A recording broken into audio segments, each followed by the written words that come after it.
Good afternoon, students. So today's video we're going to talk about purpose and tone in writing.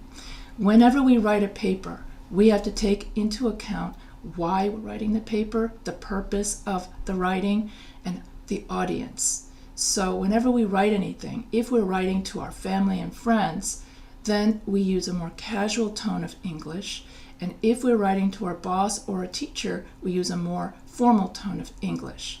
And why are we writing? Sometimes we write to inform people of our point of view. Sometimes we have to take a position and then defend that position by using credible evidence.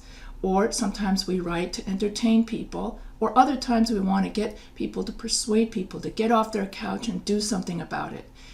Either way, depending on the purpose and the tone of, and the purpose and the audience of your paper,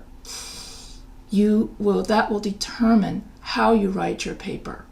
And so this video is going to talk about purpose and tone in writing an essay.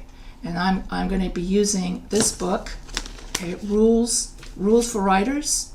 And this is the textbook that's being used in ENGL 101 for Los Angeles Pacific University. So I'm making these videos so that to encourage students to read their textbook. And in the forums, if you find something interesting that you want to give a writing tip for to other students, then feel free to quote the book and tell other students, what did you find interesting in that week's reading? So today's topic is about purpose and tone, and it's going to cover pages 6, and this is the 8th edition. I believe you guys are doing the 10th edition, and I'm only doing the 8th edition because that's the edition that I have on my bookshelf. So without further ado, I'm going to share my screen, and I'm going to go over purpose and tone. So the wording of an assignment may suggest its purpose. You might be expected to do one or more of the following in a college writing assignment: summarize information, analyze ideas, take a position on a topic, synthesize sources together. And many assignments will ask you a how or why question. These would be your research questions. And you can't answer such questions until you have the facts. And the answer to those questions become your thesis statement. And so when you make a claim, you have to back up that claim with credible evidence. For instance, if your research question is, why are the survival rates for leukemia patients in one state lower than those in a neighboring state?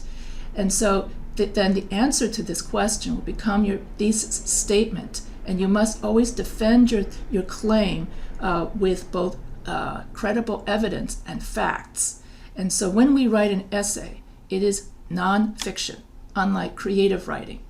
And so when you are asked to discuss, analyze, agree, or disagree with, consider a topic, your instructor will often expect you to answer a how or why question. That means that when you first think about, let me see, what topic do I want to write about? This would be the pre-writing part of your writing process. First thing you should do is come up with a research question. After you pick a topic, then think to yourself, what do I want to write about? What am I curious about this topic? So let's say you have No Child Left Behind. So I would say to myself, well, what about this issue am I interested in? And so then I would come up with a research topic. I would say to myself, is it necessary? Is the policy, No Child Left Behind, an effective educational policy? That would be your thesis. That would be your research subject, research question. And then the answer to your research question will then become your thesis statement. And then your thesis statement, which is the main idea of your essay, will then become the roadmap to your paper. So first you have to determine what is your purpose, then who is your audience, and then write accordingly. Your purpose or reason for writing will often be dictated by your writing situation.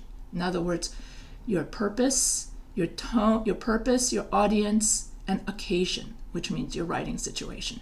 In other words, your writing situation could be you're writing to friends, or your writing situation could be you're writing a letter to your boss, or your writing situation could be you're writing a research paper to your teacher. So that's audience. Then you have to think about purpose. Do you want to try to convince someone of a point of view? Are you comparing and contrasting something? Are you discussing the effects, causes and effects of something?